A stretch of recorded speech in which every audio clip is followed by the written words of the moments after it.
Fala galera que curte o PC Facts. No vídeo de hoje vamos falar sobre os Ryzen 5000 e a nova família AMD de processadores. Vamos falar quais são os seus ganhos reais anunciados, vamos falar quais são os seus preços e o que se esperar da performance de acordo com os slides da AMD. A gente vai fazer um apanhado enorme da questão técnica de tudo que foi apresentado, baseado nos slides oficiais, e eu peço que vocês sentem agora, coloquem um snackzinho aí junto com vocês, uma Coca-Cola, um Nescau, alguma coisa assim, e que vocês acompanhem a gente aqui na análise de cada um dos slides que a AMD nos proporcionou. Vamos dar uma olhada. Cortando já para onde interessa, a gente tem aqui um comparativo da jornada Zen, em que se fala do Zen, do Zen Plus, do Zen 2 e do Zen 3. E no Zen 3 existem destaques para um boost máximo mais alto, um salto de IPC significativo, um novo layout, um novo padrão de núcleos, uma nova topologia de cache e os 7 nanômetros. Passando aqui para esse slide, a gente já vê algo que a gente falou muito aqui no canal. O Core Complex de 8 núcleos, ou seja, um complexo de núcleos com 8 núcleos em cada, anteriormente eram 4. Isso proporciona uma latência menor e, segundo aqui o próprio slide da AMD, uma aceleração significativa para aplicações de PC Gaming. Nós temos 2 vezes mais cache L3 ou mais acesso direto ao cache L3. Isso também já foi referenciado aqui num vídeo sobre rumores do 5800X aqui no canal. O link vai estar aí na descrição. Lembrando que isso aqui acontece justamente por conta do cache agora não ser dividido em 2 core complexos, em 2 complexos de núcleos, é um só, então o cache acaba sendo dobrado para o mesmo número de núcleos, para o mesmo core complex, e aí acaba reduzindo a latência de memória para games. E nós temos aqui o salto de IPC em 19%, um salto maior inclusive do que o salto proporcionado pela arquitetura Zen 2, que tinha sido de 15%, o que garante uma melhor performance em todo tipo de aplicação. Esse salto de 19% foi possível graças à melhoria no cache prefetching, ou seja, na forma de adivinhar o que deve ir ou não para o cache, na Engine Execution, ou Execution Engine, que é o motor de execução, no Branch Predictor, que é o que adivinha também, tenta adivinhar algumas execuções dentro do processador, o cache de microoperações, o Front-End e o Load Store, ou seja, a quantidade de arquivos e dados que podem ser armazenados dentro do processador sem precisar estar indo buscar isso na memória. E aqui, falando do layout do novo Zen, o Zen 3, há aquela comparação que a gente já tinha falado e agora a gente pode mostrar, em que você tem 2 complexos de núcleos no Zen 2, com o cache L3 sendo dividido entre 2 slices, 2 fatias de 16 MB de L3 para cada. E agora no Zen 3 nós temos um complexo de núcleos de 8 núcleos cada, com uma fatia apenas de 32 MB de cache. Agora não vai mais haver a necessidade de o Core 1, por exemplo, ter que sair do Core Complex para ir para o Core 5, 6, 7, 8. Ele vai poder pegar apenas um dado que já está ali dentro do próprio cache, sem precisar trafegar por diversas vias para poder ter acesso a algumas informações que estão no cache do outro Core Complex.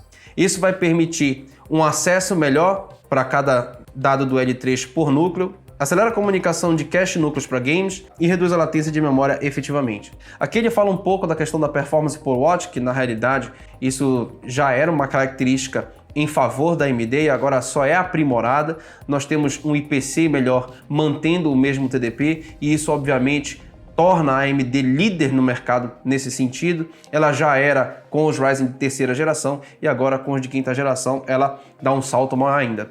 Em comparação ao 10900K, que lá não é muita coisa eficiente, para ser bem sincero, ela tem aí um ganho de 2,8 vezes em relação a esse processador da Intel. Aqui existe um anúncio oficial do Ryzen 9 5900X com 12 cores, 24 threads, o boost até 4.8 GHz, 70 MB, sendo 6 MB de cache L2 e 64 MB de cache L3, com 2 CCX, cada um CCX com 6 núcleos, 2 núcleos desabilitados por CCX e o TDP de 105 watts. Interessante que a AMD agora usa a comparação em 1080p para poder colocar o 5900X como um avanço muito grande em relação ao 3900 XT. Afinal, era o que faltava para a AMD realmente alcançar todo o mercado.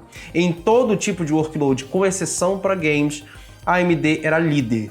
E agora, segundo a própria AMD, ela se torna líder em games também, ou seja, não há nenhum pormenor a ser mencionado quando se trata de AMD Ryzen. Em termos de IPCI Single Thread Performance, nós temos uma rodada de Cinebench R20 aqui, em que um 10.900 bate uns pontos ali entre 544, pelo que dá para eu ver aqui, e o 5900X bate 631. A Lisa, inclusive, menciona que o 5950X bate 640, isso em estoque, isso é algo muito importante, muito interessante, e eu gostaria de saber como é que isso ficaria com um overclock, né? Vendo como é que funciona o novo boost.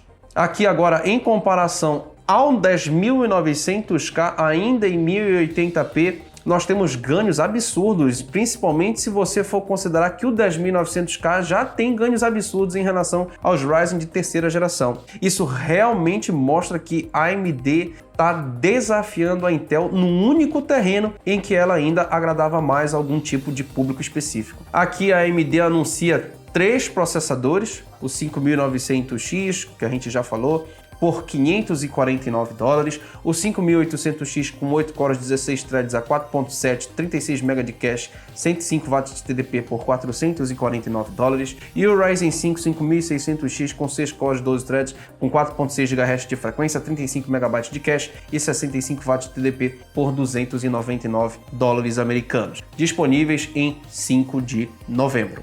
Aqui uma comparação por preço do 5900X de $549 com o 10.900K de $529, e aí um ganho na questão da performance por dólar. Aqui já o 5800X contra o 10.700K, com também uma liderança em termos de performance por dólar, e o 5600X contra o 10.600K, mais uma vez também uma liderança em performance por dólar. E aí a AMD apresenta o 5950X já também para ser lançado em 5 de novembro, 16 cores, 32 threads, 4.9 GHz de boost, 72 MB de cache L2 mais L3 e 105 watts de TDP. Segundo a AMD, é o melhor para gamers, encontrando o melhor para criadores. E aí você consegue ver perfeitamente o salto de performance entre o 3950X, o 1632 da AMD da geração passada, com o 16 para 32 da AMD da atual geração. É um salto realmente considerável na grande maioria das situações. E aí o anúncio do preço, $799, disponível dia 5 de novembro. Ainda se fala aqui sobre a questão das atualizações dos chipsets 500 e 400, vão requerer a Giza 1.0.8.0 e no lançamento vai ter a Giza 1.1.0.0, ou seja, uma é para post, né, para funcionar, para dar boot, e a outra é para usar como melhor experiência a partir de novembro,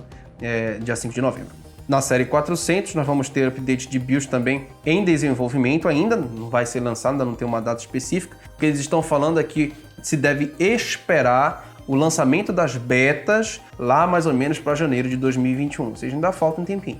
E a AMD dá uma pequena demonstração do que seria a RX 6000, rendendo ali 61 FPS em Borderlands 3, em 4K, Call of Duty Modern Warfare também 88 FPS em 4K e Gears of War 5 73 FPS em 4K. Ainda sobre a RX 6000, não se fala se é a 6900 XT, 6900 normal, 6700, ainda não se fala.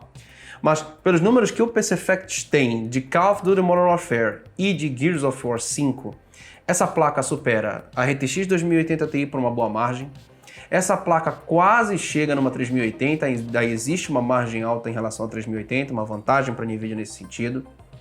Mas ela já é 56% melhor do que uma RX 5700 XT no mesmo cenário. Então é uma evolução grande e isso corrobora muito a evolução de performance per watt prometida pela AMD de 1.5 vezes com relação às RDNA. Isso significa que provavelmente para alcançar esse 50% de ganho de performance a AMD manteve o mesmo TDP das 5700 XT. Isso mostra que é muito possível que nós tenhamos uma competição ou até uma melhor eficiência de maneira inédita por parte da AMD no quesito de GPUs. Em CPUs isso já acontece. Agora, o detalhe mais importante disso, claro, vai ser o preço e as tecnologias embarcadas, porque pelas pesquisas que nós fizemos lá no nosso Twitter, o pessoal está realmente esperando que a AMD traga algo muito mais barato para poder comprar, porque a maioria diz assim, prefere esperar a 3080 chegar nas lojas e mesmo pagando até mais caro do que simplesmente pensar em comprar uma AMD. Pelo menos é o que a maioria diz. Com relação aos Ryzen, que foi apresentado, Sinceramente, eu não gostei muito, eu achei o preço salgado, $50 a mais para cada tire, como a gente fala, para cada segmento. Foi adicionado $50 a troco de um ganho de PC, né? Então é muito provável que você tenha uma melhor performance em games, sim, mas isso era o que a AMD estava devendo. Nós vamos ter sim produtos líder de mercado, muito dificilmente a AMD vai errar em alguma coisa nesse produto, realmente ela já estava rolando em muita coisa, o que faltava ela corrigiu agora, pelo que promete, né? Mas são produtos caros. Para você ter uma ideia, um 5600, que ainda é um processador 6/12, vai ser, claro, o melhor 6/12 possível, vai ter quase performance de um 8/16, ele vai custar mais de R$2.000 no Brasil, provavelmente. Entre R$2.300 e R$2.500, isso se o dólar ajudar. O 5800X, que vai estar R$449, deve chegar por R$3.999. Dói, né? É complicado. E é um processador de 8/16. E o 12/24, que está ali em 549, deve chegar aí na casa dos R$5.000. Talvez menos, né? Talvez um pouquinho menos, 4.699, 4.499, não, 4.499 é difícil.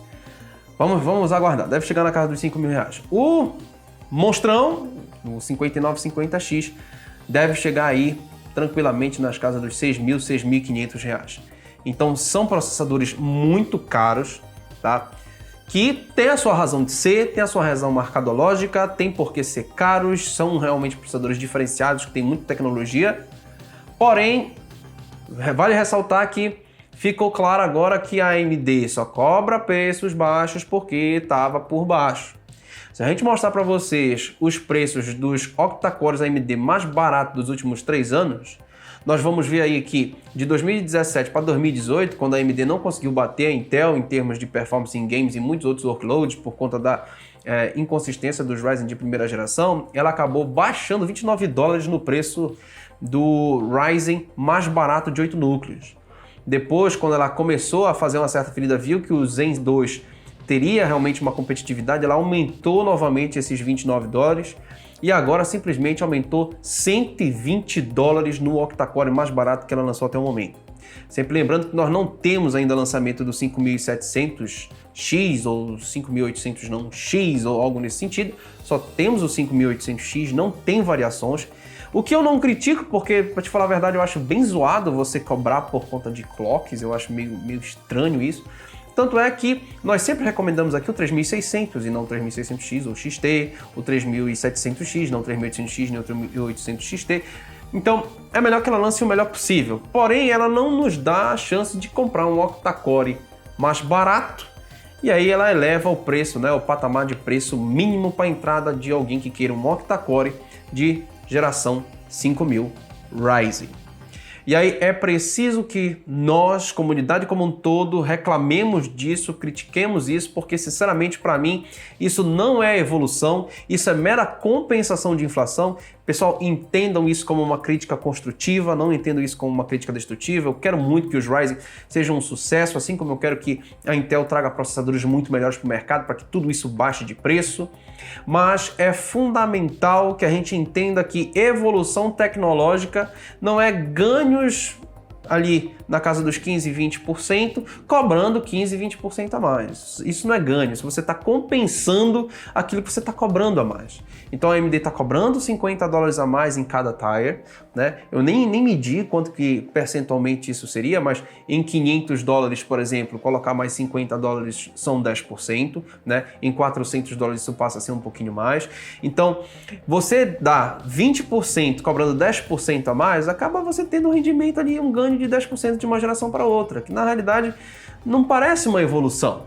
A evolução maior vai ficar com o suporte para games e aí vai ganhar mais do que 10, 15, 20%.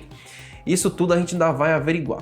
Mas realmente isso vem de uma concorrente absolutamente morta, absolutamente sem nenhum tipo de reação a demonstrar, que pratica preços altos mesmo tendo produtos piores na grande maioria dos segmentos, e aí a gente vê que a AMD, mesmo podendo oferecer produtos mais baratos, ela não ofereceu porque simplesmente a concorrente não conseguiria, né? Não conseguiria acompanhar isso e assim, já que alguém vai pagar esse preço, vamos cobrar, né?